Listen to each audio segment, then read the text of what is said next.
ஒரு மாவட்ட ஆட்சித்தலைவரும் ஒரு மாவட்ட காவல் கண்காணிப்பாளரும் தான் என்ன படிச்சு வந்தோம், எதுக்காக வேலைக்கு வந்தோம், ஒரு ஐபிஎஸ் ட்ரைனிங்ல என்ன கத்து கொடுத்தாங்க, ஒரு ஐஏஎஸ் பயிற்சி வகுப்புல என்ன சொல்லி கொடுத்தாங்க, ஐஏஎஸும் ஐபிஎஸும் ஒன்றாக சேரும் பட்சத்தில் இந்த மக்களுக்கும் மண்ணுக்கும் எப்படி சரியான நேர்மையான ஒரு ஆட்சியை வழங்க முடியும். ஒரு ஆட்சி அதிகாரத்தில் இருப்பவர்கள் கூட அநீதியை கண்டு பொறுக்காமல் இருந்தால் கூட இந்த ஐஏஎஸும் ஐபிஎஸும் சேர்ந்து முடிவு செய்தா அதிகாரத்தில் இருப்பவன கூட எப்படி சரி செய்ய முடியும் அப்படின்னு எங்க அண்ணன் சீனிவாசனுக்கும் மாவட்ட ஆட்சித்தலைவர் கமல் கிஷோருக்கும் எஸ்பி சீனிவாசனுக்கும் தெரிஞ்சா உண்மையிலே இந்த போராட்டம் நாங்க இங்க நடத்த வேண்டிய அவசியம் கிடையாது.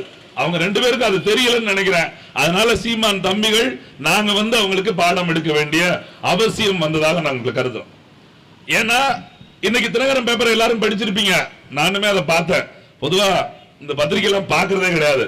காலையில ஒரு நண்பர் தொலைபேசி அடிச்சு ஒரு செய்தி சொன்னாரு, இந்த மாதிரி இந்த பேப்பரை பாருங்க, தினகரன் பேப்பர்ல முதல் பக்கத்திலே போட்டிருக்காங்க அப்படின்னு சொல்லி சொன்னாங்க. என்னடா அப்படின்னு பார்த்தா, நெல்லை அருகே அரசு தனியார் நிலங்களில் கொட்டப்பட்ட மருத்துவ கழிவுகளை கேரள அதிகாரிகள் முன்னிலையில் அகற்றி இருக்கார்கள் என்று ஒரு செய்தி. நீங்க அதை பாத்தீங்கன்னா தெரியும். நேற்று தினம் 13 பொக்லைன் லாரி, பொக்லைன் நிறுவனம், அதுபோல ஒரு 15-16 லாரி, இதுல தமிழ்நாட்டில் மருத்துவ கழிவுகளை தொடர்ச்சியா ஒரு 30 நாட்களாக கொட்டின ஒரு 5 இடங்கள். அந்த 5 இடத்துல 3 இடத்துல இந்த லாரிகளை வச்சு கொட்ட மருத்துவ கழிவை கேரள அரசு துறை அதிகாரிகளும் அதை ஆய்வு செய்யக்கூடிய மருத்துவ அதிகாரிகளும் அதை அந்த குழுவா வந்த டீன் இப்படி எல்லாரும் வந்து நின்று அவங்க தலைமையில இந்த கழிவெல்லாம் அள்ளிட்டு போயிருக்காங்க அப்படிங்கிறது செய்தி. செய்தியோட முடிவில் என்ன போட்டிருக்காங்க தெரியுமா?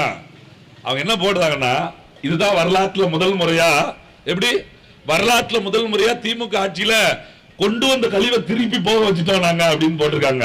எங்களுக்கு ஒரு சின்ன சந்தேகம், என்னமோ திமுக இன்னைக்குதான் ஆட்சிக்கு வந்த மாதிரியும், முந்தா நாள் ஆட்சிக்கு வந்த மாதிரியும், நேத்து கேரளால இருந்து கழிவை கொட்டின மாதிரியும், இதுவரைக்கும் கேரளா கழிவே இங்க கொட்டாத மாதிரியும், இன்னைக்கு திருப்பி அனுப்பிச்சத மாதிரி ஒரு செய்தி போடுறாங்க பாருங்க. இந்த ஸ்டிக்கர் ஓட்டுற பழக்கம் இருக்கு பாருங்க, அது கருணாநிதி குடும்பத்தை தவிர வேற எந்த கேவலமான ஒருத்தருக்கு வரவே வராது. அந்த எண்ணம், அந்த கேவலமான சிந்தனை கொண்டு அவர்களுக்கு மட்டும்தான் வரும். நீங்க நினைச்சு பாருங்க, ஆண்டு கால மருத்துவ கழிவை கொண்டு வந்து கொட்டிக்கிட்டே இருக்கிறான். நாம் தமிழர் பிள்ளைகள் தொடர்ச்சியா போராடி கொண்டே இருக்கோம். நீங்க நினைச்சு பாருங்க, கிட்டத்தட்ட 32 நாளைக்கு முன்னாடி மருத்துவ கழிவை கொண்டு முன்னீர் பள்ள பக்கத்தில் வந்து கொட்டிட்டு இருக்கிறான்.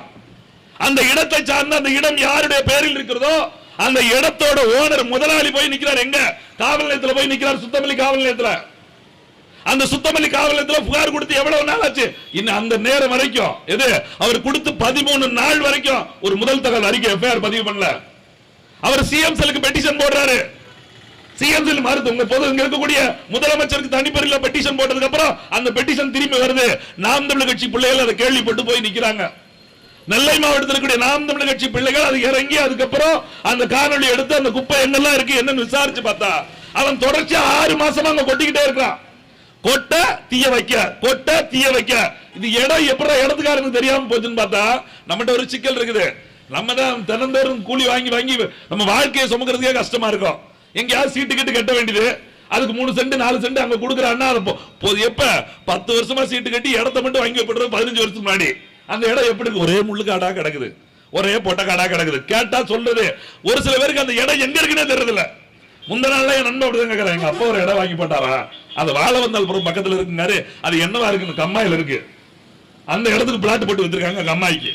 அப்படி ஏதோ ஒரு சென்ட் வாங்கிட முடியாத, வீடு கட்ட முடியாது, அங்கங்க போட்டு வைக்கிற பாருங்க.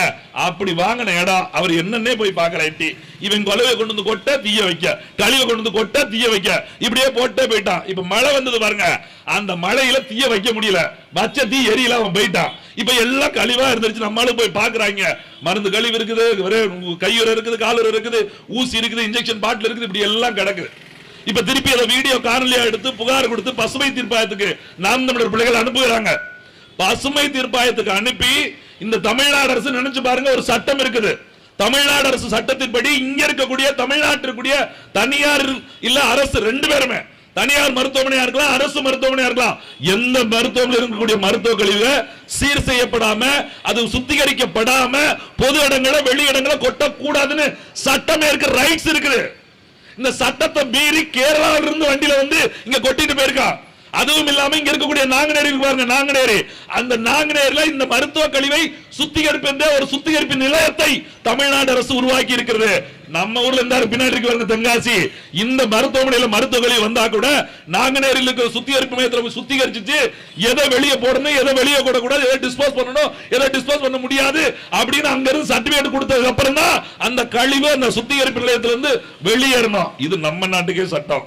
எது மாநில அரசு தமிழ்நாட்டுக்கே சட்டம். ஆனா கேரளா பக்கத்து மாநிலம் இன்னொரு மாநிலம் வேற ஸ்டேட்டுக்குள்ள இன்னொரு மாநிலத்துக்குள்ள அத்துமீறி லாரில நீங்க வீட்டுக்கு தீப்பெட்டியில் அடிச்சுட்டு வந்தான்னு சொல்லிடக்கூடாது. அவன் பாட்டு ஒளிச்சிருந்தா புளியரை செக் போஸ்ட்ல பைக்கில் வச்சிருக்க தீப்பெட்டி இல்லாம நாங்க செக் பண்ண முடியும் அப்படிலாம் கிடையாது. எங்க போலீஸ் அப்படிலாம் ரொம்ப நியாயமானாங்க. தீப்பெட்டியை வச்சிருந்தாலும் செக் பண்ணி விட மாட்டாங்க. ஆனா லாரினை விட்டுருவாங்க. எண்ணிக்கை மட்டும்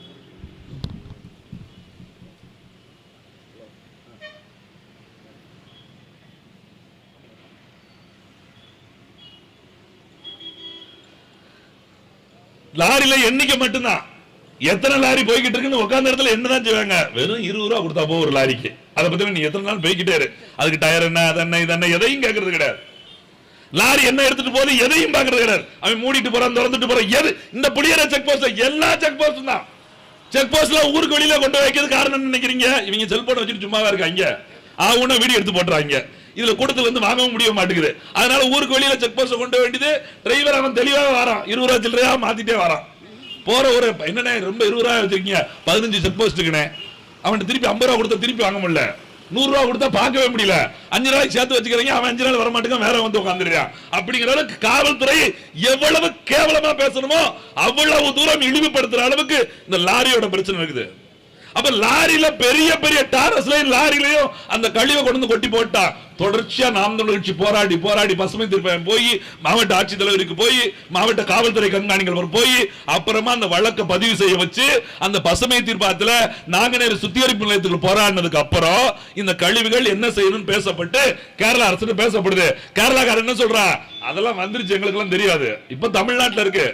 அதுக்கு நாங்கெல்லாம் பொறுப்பெடுக்க முடியாது அப்படின்னு ஒரே வார்த்தையில சொல்லிட்டான்.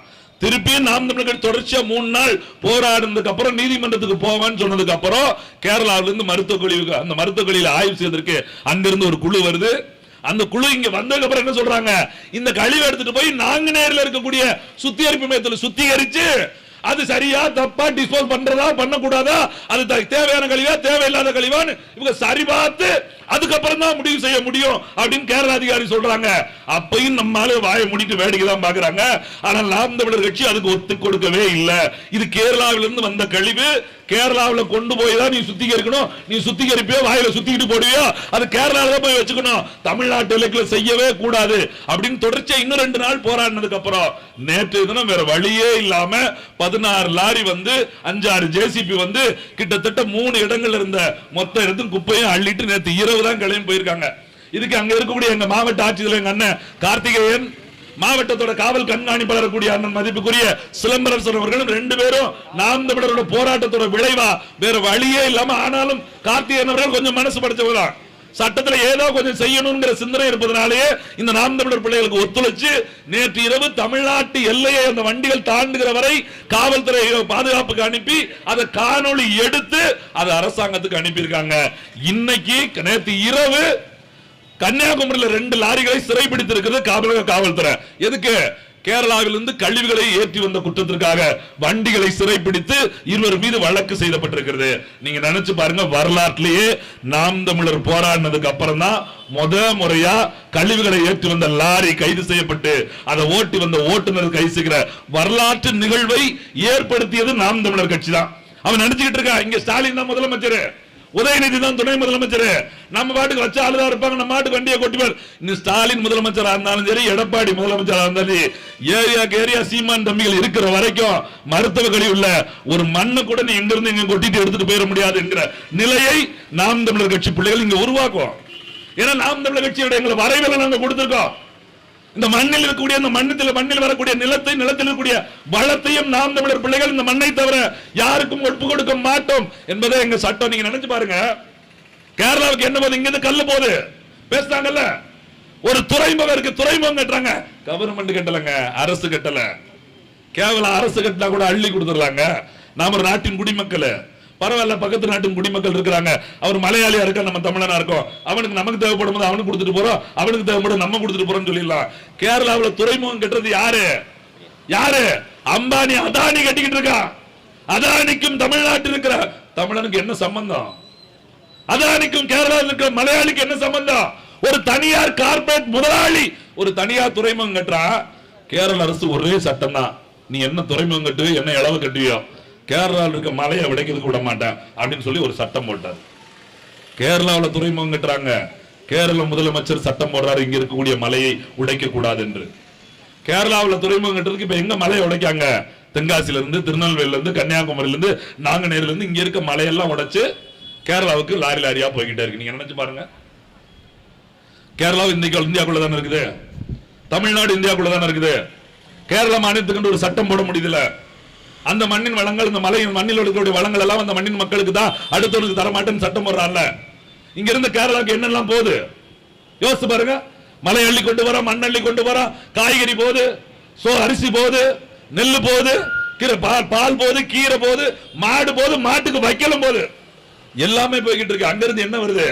கோழி கழிவு வருது, மருத்துவ கழிவு, ஆஸ்பத்திரி எடுத்து வராங்க, மருத்துவமனை அந்த கழிவு வருது. அப்ப இங்கிருந்து நல்ல பொருட்கள் எல்லாம் எடுத்துக்கொண்டு கேரளா வந்து கெட்டதை மட்டும் கொடுக்கிறானே, அவன் நியாயமானவன் இருப்பானா? நம்மால நியாயமானவன் இருப்பானா? அவன் அந்த மண்ணுக்கும் மக்களுக்கும் சமமா இருக்க போய், யோசிப்பவன் இருக்க போய், இந்த மண்ணில் கிடைக்கிற நல்லது கெட்டதெல்லாம் வாங்கிக்கணும், மண்ணில் கெட்டதெல்லாம் கொடுத்துட கூடாது அப்படின்னு சொல்லிட்டு திருப்பி அனுப்புறா. இந்த மண்ணை ஆளுகிற முதலமைச்சர்கள், துணை முதலமைச்சர், அமைச்சர்கள் கொஞ்சமாவது மண்டைக்குள்ள, அந்த முடிக்குள்ள மௌளன்னு ஒண்ணு இருக்குமா இருக்காதா? உங்களுக்கு அறிவு வேண்டாம்? இந்த நாட்டின் வளங்களை எல்லாம் தூக்கி கொடுக்கிறவன் கேரளாவில் மழையே இல்ல. அவனு ஒரு ஆத்தாளுக்கு அப்பனுக்கு மறந்தாலும் சோத்தை தானே திங்கிறான், சோத்துல உப்பு போட்டு தானே திங்கிறான். அதே சோத்தை தானே நீங்களும் திங்கிறீங்க, சோத்துல உப்பு போட்டு தானே திங்கிறீங்க. அவன் மலையை உடைக்க கூடாதுன்னு இந்த நாட்டுக்குள்ள இருந்து ஒரு சட்டம் போடுறான் ஒரு மாநில முதலமைச்சர். ஏன் இங்க இருக்கக்கூடிய முதலமைச்சரால முடியல? இந்த நாட்டின் கனிம வளத்துறை அமைச்சராக இருக்கக்கூடிய அவை முன்னவர் துரைமுருகன் கேட்டா வெக்கம் இல்லாம பதில் சொல்ற, வெக்கம் இல்லாம. சட்டத்துல இடம் இல்லைங்க, எங்கிட்ட வேணா கொண்டு வாங்க, எங்கிட்ட வேணாலும் எடுத்துட்டு வருவாங்க. ஏன் நீ ஆம்பளை போய் கேரளால இருந்து ஒரு கல் எடுத்துட்டு வந்துரு, நீ அமைச்சர் தானே. வேலூர் மாவட்டத்தில் ஒன்னும் மீறி ஒன்னும் புடுங்க முடியாதுன்னு சொல்றீங்கல்ல, போய் கேரளாக்குள்ள போய் ஒரு மலையில இருக்க ஒரு தூள் எடுத்துட்டு வர முடியுமா? செதிச்செல்லாம் பிச்சிருவேன், செதிச்செல்லாம் பிச்சிருவேன். நீ அமைச்சர்லாம் தமிழ்நாட்டுல தான், கேரளாக்குள்ள இருந்த நீ யாரு? அவன் சேட்டனுக்கு நீ பட்டிட, எது அவன் சேட்டனுக்கு நீ பட்டிட. நீ தமிழ, நீ அமைச்சர், அதெல்லாம் மண்ணங்கட்டியும் தெரியாது, நீ பட்டிட. கேரளா போய் வாழாட்ட முடியுமா? ஒரு மாநில அமைச்சர் ஒரு சட்டத்துக்கு உட்பட்ட, எப்படி சட்டம் இங்க எல்லாருக்கும் ஒண்ணுதாங்க. இந்தியாக்குள்ள மாநில எல்லா மாநிலமும் இருக்கு, எல்லா மாநிலத்துக்கும் ஒரே சட்டம். சட்டத்துக்கு தான் மக்களா, மக்களுக்கு அதான் சட்டம் ஏற்றோம். ஒரு புது ஜீவா போடு. கேரளா சொல்லிருக்கல, அரை ஏக்கரும் கூட மணலை எடுக்க விட மாட்டோம், போடு ஜீவா போடு. போய் நாங்குநேரில் பாருங்க, மலையை ஓடுறான்னா மலைக்கு கீழே 300 மீட்டர் உடச்சு வச்சிருக்கேன், 300 அடிக்கு. ஒரு 2 வருஷத்துக்கு முன்னாடி கேள்விப்பட்டிருப்பீங்களா, ஒரு 4 பேர் மாட்டிக்கிட்டாங்க. 4 பேர் மாட்டி 72 மணி நேரங்க, 72 மணி நேரம் அவன் உயிரோடு இருக்கானா சத்துட்டானா இந்த நாய்களால கண்டுபிடிக்க முடியல. இதுக்கு துறை மயிர் வேற, துறை எது பேரிடர் மீட்பு துறை, அதுக்கு அமைச்சர் தான் நம்ம வெண்ண, எது இங்க KKS சார், இந்த மாவட்டத்துக்கு பொறுப்பு அமைச்சர், அவங்க தான் பேரிடர் மீட்பு துறைக்கு அமைச்சர். 72 மணி நேரமா மலைக்கரையில, பாறைக்கரையில அடியில ஒருத்தன் உயிரோட இருக்கானா இல்லையான்னு கண்டுபிடிக்க தெரியா. வெங்காயம் மயிருக்கு என்ன அமைச்சர், எல்லா அமைச்சருங்க இல்ல பேரிடர் மீட்பு துறை. போய் பாருங்க, இந்த இருக்க செங்கானூர் பாருங்க, இந்த இருக்க கடையத்துக்கு கடையொண்டிய கள்ளக்குறிச்சிக்கு பக்கத்துல இங்க இருக்க கடையத்துக்கு பக்கத்துல செங்கானூர் ஒரு கிராமம் இருக்குது, அங்க போய் பாருங்களேன். ஒரு ஊருக்கு பாலத்தை கட்டி வச்சிருக்காங்க, எது ஒரு ஊருக்கு போறது ரயில்வே ஸ்டேஷன் மேல போய்கிட்டு இருக்கு, சுரங்க பாதையை கட்டி வச்சிருக்காங்க. மழை பெஞ்சால தண்ணி வந்துருது, அந்த ஊர் மக்கள் வெளியே வர முடியல, வெளியே வர முடியல. வெளியே வர முடியும் என்னதான் கேட்டா, இல்ல தண்ணிக்கு போன உடனே நீங்க வந்துருங்க. 8 வருஷமா போராடிட்டு இருக்கான். இவர் பேரிடர் மீட்புத்துறை அமைச்சர் யாரு? KKS வராரு, நெடுஞ்சாலைத்துறை அமைச்சர் எங்க அண்ணன் ஏவாவேலு வராங்க, போன வாரம் வந்துட்டு போனாங்க, வந்து இங்க கலெக்டர் ஆபீஸ்ல தின்னுட்டு போறாங்க. எது வந்து இங்க கலெக்டர் ஆபீஸ்ல டீயும் பண்ணி மிச்சம் தின்னுட்டு போறாங்க. ஏன் போய் பார்க்க வேண்டியதானங்க? அந்த பாலத்தால வெளியே வர முடியல, பார்க்க வேண்டியதானே? இதே ஏவாவேலு யாரும் தெரியல, ஒரு வீடியோ பார்த்திருப்பீங்களா? அப்படி அண்ணன் அப்படி 8 பொண்ணுவோ அந்த புது பொண்ணை கூட்டு வர மாதிரியே கூட்டு வருவாங்க அப்படின்னு எடுத்த டொமுக்கு உள்ள விழுந்துருவாரு. என்னன்னு பார்த்தா அவர் கட்டுற கட்டடம் அப்படிதான் இடிஞ்சு விடும். அவர் தான் அமைச்சர். அவர் எதுக்கு போயிருக்காரு? இந்த பில்டிங் ஸ்ட்ராங்கா இருக்கா அப்படின்னு பார்க்க போயிருக்காரு. அங்க வடிவேல் படம் மாதிரி ஆயிப்போச்சு.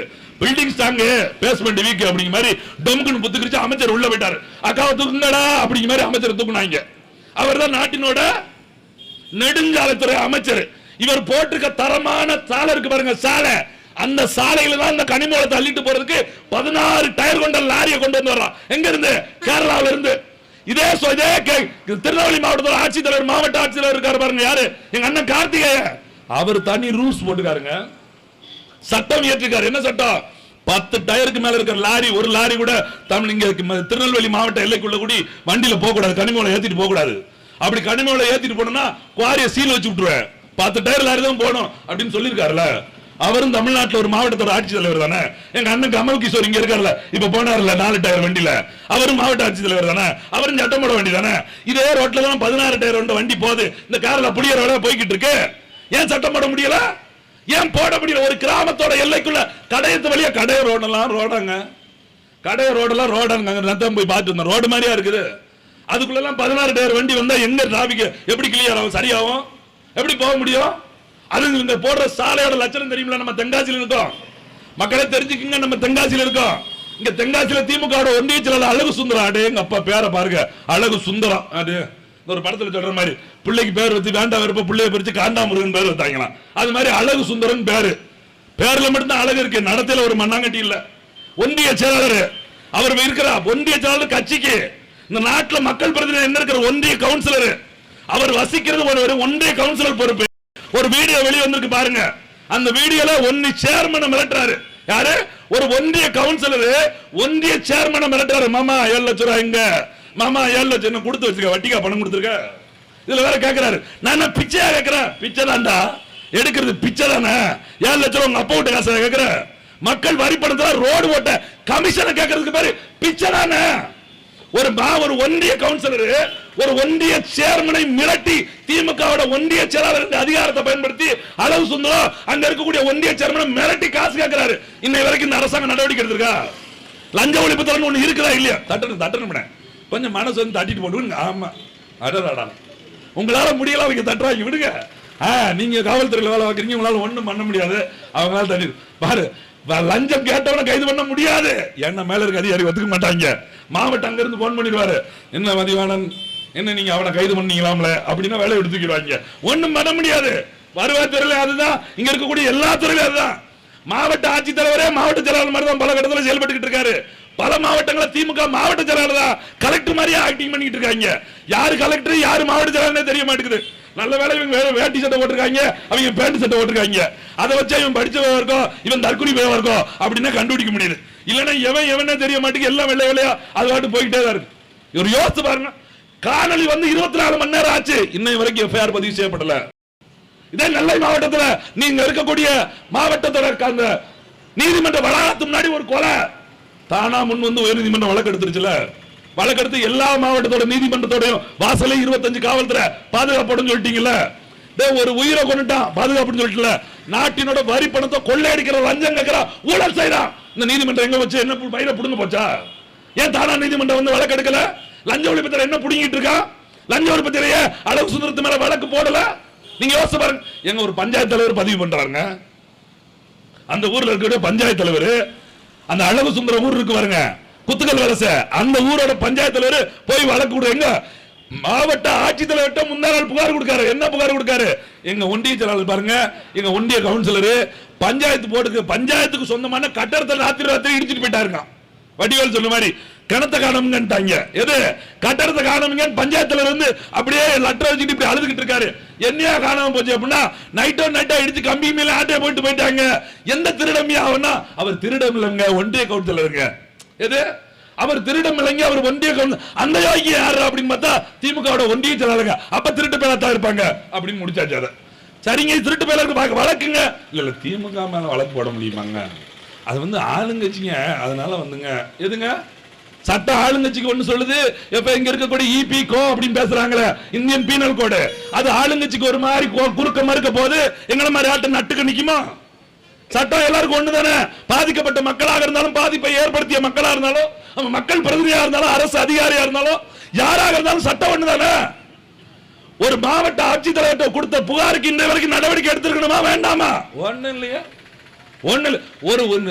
ஒரு பஞ்சாயத்து யூனியன் பிரசிடென்ட், ஒரு யூனியன் சேர்மனுக்கே பாதுகாப்பு இல்ல. நம்ம எல்லாம் ஏமாத்திரம் யோசிச்சு பாருங்களேன். அதுல வேற ஒருத்தர் எழுதி அனுப்பிட்டார், தம்பி நீங்க கொஞ்சம் கரெக்டா பேசுறீங்க, இவங்க பொய்யா பேசி ஒத்துக்க மாட்டாங்க, லஞ்சம் எப்படி வாங்கணும்னு குறிப்பிட்டு எழுதி அனுப்பியிருக்காங்க பாருங்க. இப்ப யூனியன்ல ஒரு வேலை நடக்கல, ஒரு வேலை பஞ்சாயத்து போடல, அப்படி வேலை நடந்துன்னு வச்சுங்களேன், இன்ஜினியருக்கு 5% கமிஷன் கொடுக்கணுமா? யாரு இன்ஜினியர்? கவர்மெண்ட் சம்பளம் வாங்குற இன்ஜினியர், நம்மளோட வரி பணத்துல சம்பளம் வாங்குற இன்ஜினியருக்கு அந்த ப்ராஜெக்ட ஒதுக்குறதுக்கு 5% கமிஷன் கொடுக்கணும். ஓவர்சியர் ஒருத்தர் இருப்பாரு, ஓவர்சியர் அவருக்கு என்ன வேலை தெரியுமில? இவ போட்ட ரோடு நல்லா இருக்கா, இவ போட்ட பாலம் சரியா இருக்கா அப்படின்னு செக் பண்ணல. ஏன்னா இது எப்படி இந்த மலையில பேந்து வந்து டம்மு டம்மு டம்மு டம்மு விழுந்து வருங்க பாலம். அந்த பாலம் எல்லாம் சரின்னு எழுதி போட்ட ஓவர்சியர் இருக்காரு, கையெழுத்து போட்டு அவருக்கு 10% கமிஷன். அங்க பிடிஓ இருக்காங்களா, யூனியன்ல இருந்து காசை விலைக்கு விடணும் பாருங்க. உங்களுக்கு காசு வரணும், எந்த பஞ்சாயத்துக்கு காசை கரெக்டா கொடுக்கணும்னா 2% கமிஷன் பிடிஓ கொடுக்கணும்.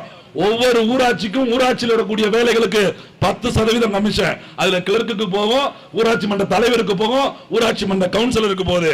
இது எல்லாத்தையும் தாண்டி அந்த ரோடு சரியா போட்டுக்கான ஒருத்தர் டேப்பை பிடிச்சி அளந்துகிட்டே இருப்பான் பாருங்க, குறுக்க மறுக்க குனிஞ்சி வரைக்கும் அவனுக்கும் 1% கொடுத்தாகணும். இப்படி எல்லாருக்கும் கொடுத்தது போகதான் நம்மள மாதிரி ஒரு பாவப்பட்டவன் கான்ட்ராக்ட் எடுப்பான் தெரியுமா? அவன் பாருங்க 7 லட்சம் ரூபா ரோடுன்னா 7 லட்சத்தை போட்டு வேலை வைப்பான். 7 லட்சம் ரூபா ரோடுக்கு 7 லட்சமா 5 லட்சமா வட்டிக்கு வாங்கி வேலையை பார்த்து அதுக்கு 35 லட்சம் சரத்தை கொண்டு போய் அங்க காட்டி அந்த கான்ட்ராக்டை எடுத்து அதுக்கு 5 லட்சம் ரூபாய் போட்டு கொத்தனாரை போட்டு சித்தால போட்டு வேலையை போட்டு இதுல எங்களை மாதிரி ஆளு வரும் கோட்டையை வேற போடுவோம். ஒழுங்கா போடு ரோடன்னு சொல்லி நம்மளெல்லாம் சமாளிச்சு அவன் 5 லட்சத்தை தெருவில் ஓட்டுக்கு நிப்பா.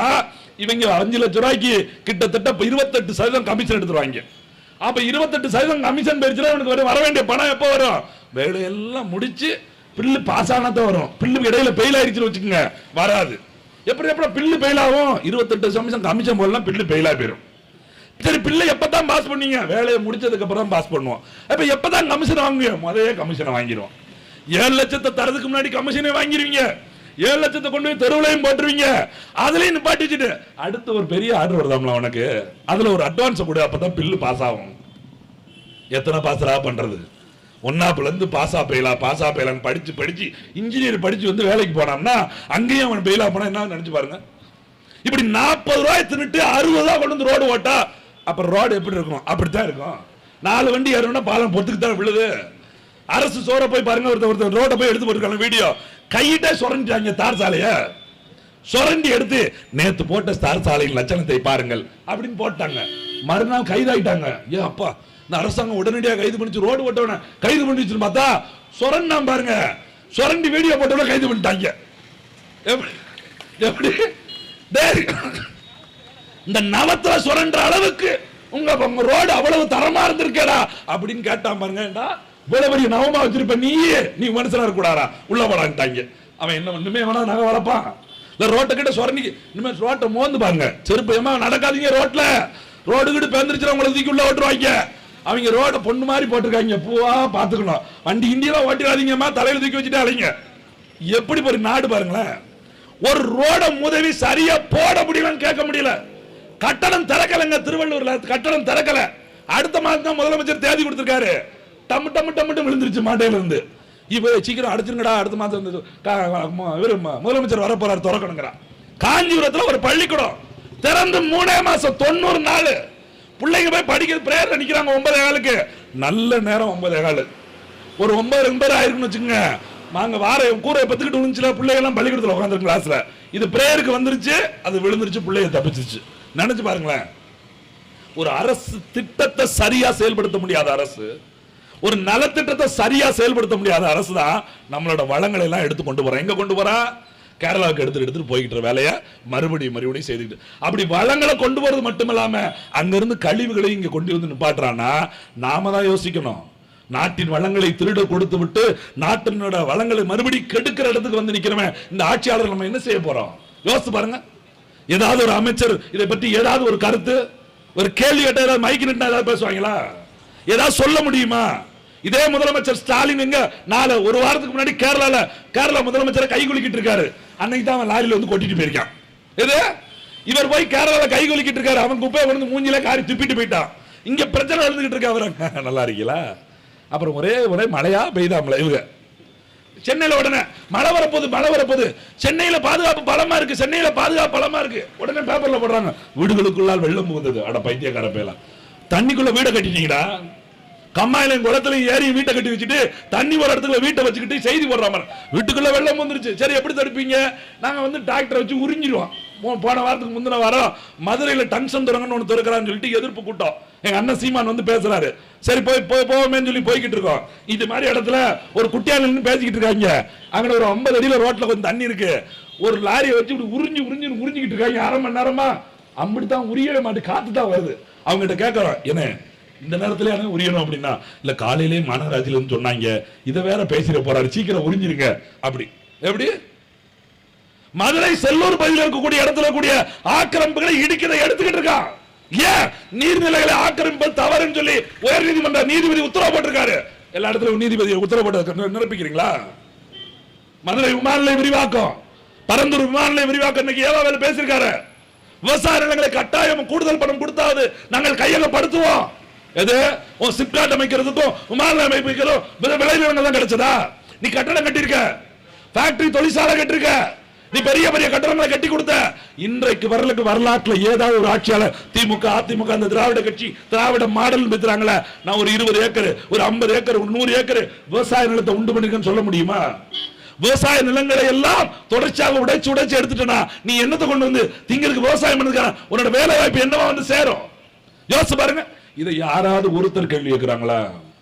இந்த ஆட்சியாளர்கள் இதை பற்றி பேசுவதற்கு தயாரா?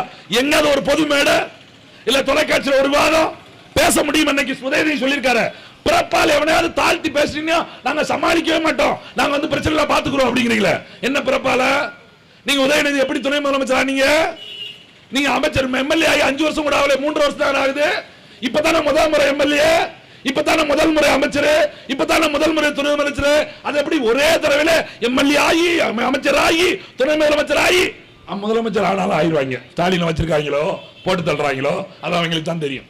நீ யோசிச்சு பாருங்க, துரைமுருகனுக்கு இல்லாத தகுதியா, ஏவா வேலுக்கு இல்லாத தகுதியா? கருணாநிதி காலத்து எம்ஜிஆர் காலத்து அமைச்சர்கள், இந்த கே சார், அந்த இங்க இருக்கக்கூடிய இவர் முத்து பெரியசாமி, நேரு, எங்க ஐயா சபாநாயகர் அப்பாவே, யோசிச்சு பாருங்க. இவங்களுக்கு இல்லாத தகுதி உதயநிதிக்கு எப்படி வந்தது? நயன்தாரா கூட 2 படம், கன்சியா கூட 2 படம், அதான தகுதி. அரசியல் நீ என்ன கத்துக்குடி தானே? நீ என்ன பண்ணி தவிச்சுட்ட? நாட்டு மக்களுக்கு அப்படி அரசியல் போற நீங்க வந்து அது வந்து ஏதாவது ஒன்று சொல்லிக்கிட்டே இருப்பாங்க, அவங்களுக்கு எல்லாம் பதில் சொல்ல முடியாது. அப்புறம் நீங்க என்னதான் பேசுவீங்க? நீங்க பேசுறது மட்டும் நாங்க கேட்டுக்கிட்டே இருக்கணுமா? ஒரு எதிர்கட்சி கருத்துக்கு நீங்க மதிப்பே கொடுக்க மாட்டீங்களா? வார்த்தையே சொல்ல மாட்டீங்களா? நான் அதனாலதான் மறுபடியும் சொல்லிக்கிட்டே இருக்கோம், நாங்க தோத்துருக்கலாம். 200 எம்எல்ஏ கொண்டு இங்க ஆட்சி அமைச்சு திமுக வேணா வேடிக்கை பார்க்கலாம், 50-100 எம்எல்ஏக்களை கொண்டு எதிர்கட்சியா இருக்கிற அதிமுக வேடிக்கை பார்க்கலாம். ஒரு எம்எல்ஏ எம்பி கூட ஜெயிக்கலாம் கூட 36 லட்சம் மக்களின் வாக்குகளை பெற்றிருக்கிற நாம் தமிழர் எழுச்சி இருக்கிற வரைக்கும் இன்னும் ஒரு லாரியில மருத்துவர்கள் இவங்க கொண்டு வந்து கொட்டவே முடியாது என்பதை நாங்க உறுதிட்டு சொல்லுவோம். ஏன்னா நாம் தமிழர் பிள்ளைங்க அப்படிதான் வளர்க்கப்பட்டிருக்கோம். எங்க அண்ணன் சீமன் ஜெயிச்சா நாங்க சொல்றதா, ஜெயிச்சா எம்எல்ஏ வேலை, ஜெயிக்கலாம் எம்எல்ஏக்கு வேலை. எது ஜெயிச்சா எம்எல்ஏ வேலை செய்வோம், ஜெயிக்கலாம் எம்எல்ஏ வேலை செய்ய பார்ப்போம். இனிமேல காலாட்டிட்டு தூங்க முடியாது ராஜா, நாங்க இருக்கிற தூக்கு. நீ தினம் ஒரு ஆர்ப்பாட்டம் தான், தினம் ஒரு போராட்டம். நீ சட்டம் இருக்குது, அடிப்படை சட்டம் சொல்லுது, எனக்கு ரைட்ஸ் இருக்குது, எனக்கு உரிமை இருக்குது. நீதிமன்றத்தில் எல்லாமே நீங்க போய் பார்க்கலாம். போராடுறதுக்கு அவ்வளவு வழிகள் இருக்குது. நீங்க பெட்டிஷன் போடலாம், தகவல் உரிமை தட்டர், ஒவ்வொரு மக்களும் தனித்தனியா போராட்டம் நடத்தலாம். என்ன இங்க சிக்கல் இருக்குது? ஏன்னா நம்ம வாழ்க்கையே பார்க்க முடியல. காலையில இருந்து பிள்ளைய பள்ளிக்கிறதுக்கு அனுப்ப வேண்டியது, வீட்டுல வேலை பார்க்க வேண்டியது, சமைக்க வேண்டியது, எவ்வளவு பிரச்சனை இருக்குது. சாயங்காலம் வந்தா எவ்வளவு செலவு தேவைப்படுது. நம்ம வேலையை பார்க்கறதுக்கே நம்ம ஓட வேண்டியதாயிருது. நாட்டு மக்களை ரன்னிங்லேயே வச்சிருக்காங்க. எவனுமே மக்களை பத்தி சிந்திச்சிடக்கூடாது, அரசியலை பேசிடக்கூடாது. இதுல நம்மளால அதுக்கு மேல சுத்தம். அரசியல் பேசாதீங்க, அரசியல் பேசாதீங்க. சீரியலை பத்தி பேசுவோமா? எங்க டாஸ்மாக் கடை திறக்காம பத்தி பேசுவோமா? எங்க ஆக்சிடென்ட் ஆகி போச்சு பேசுவோமா? அந்த சொன்னாங்களே ஒரு தொழில், அருவா அடிக்கிற தொழிலை செய்யக்கூடியவங்களை நீ ஆர்ப்பாட்டம் பண்ணா படிச்சவன் பிள்ளை மீது வழக்கு போட்டுருவேன்னு சொல்றான்ல. நான் கேட்கிறேன், அருவால தான் கொலை நடக்குது, ரைட்டு? அந்த அருவா தூக்குறவ யாரு? சரக்கு அடிச்சு தரமா இது நிக்க காவல்துறை சொன்ன சர்டிபிகேட். காவல்துறையே சொல்லியிருக்கு நீதிமன்றத்தில், கொலை நடப்பதெல்லாம் போதையின் மூலமாகவே நடக்கிறது.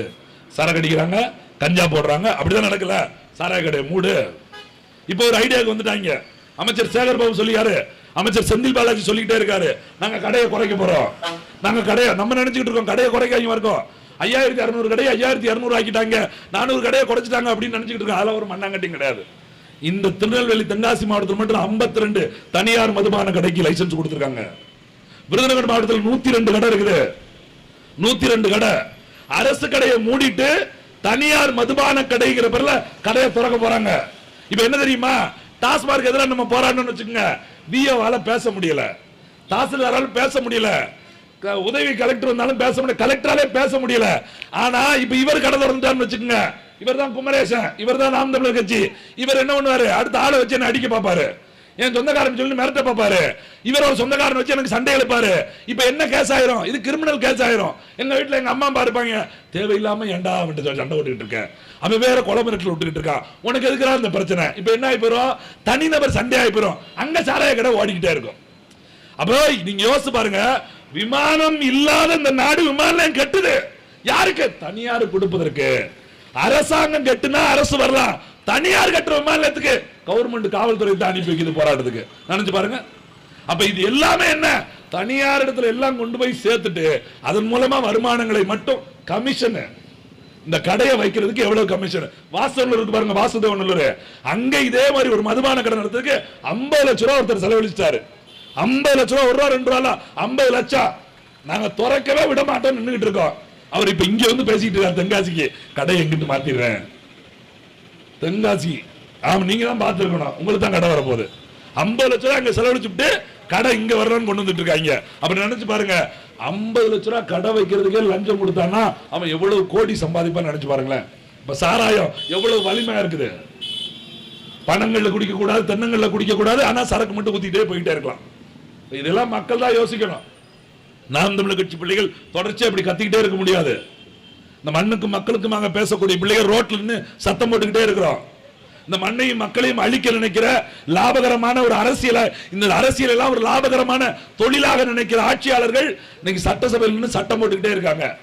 ஒரு சட்டம் தாங்க இந்த நாட்டில், ஒரே ஒரு ஜீவோ தான் ஒட்டுமொத்த அரசையும் மாற்றக்கூடிய தகுதி வாய்ந்தது.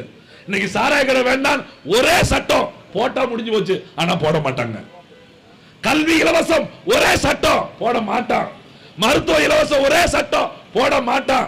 ஆனாலும் 1000 ரூபாய் இலவசம்மா, ஓசில அரிசிமா, ஓசில பசுமா கேட்டா நாங்க ஓசி கொடுத்தோம். எவன் அப்பவுட்டு காசு? 8.5 லட்சம் கோடி கடன். இந்த ஆட்சி திமுக கருணாநிதி மகன் ஸ்டாலின் முதலமைச்சராகி 3.5 வருஷம் 4 லட்சம் கோடி கடன். எடப்பாடி வீட்டுக்கு போகும்போது 4.5 லட்சம் கோடி கடன்.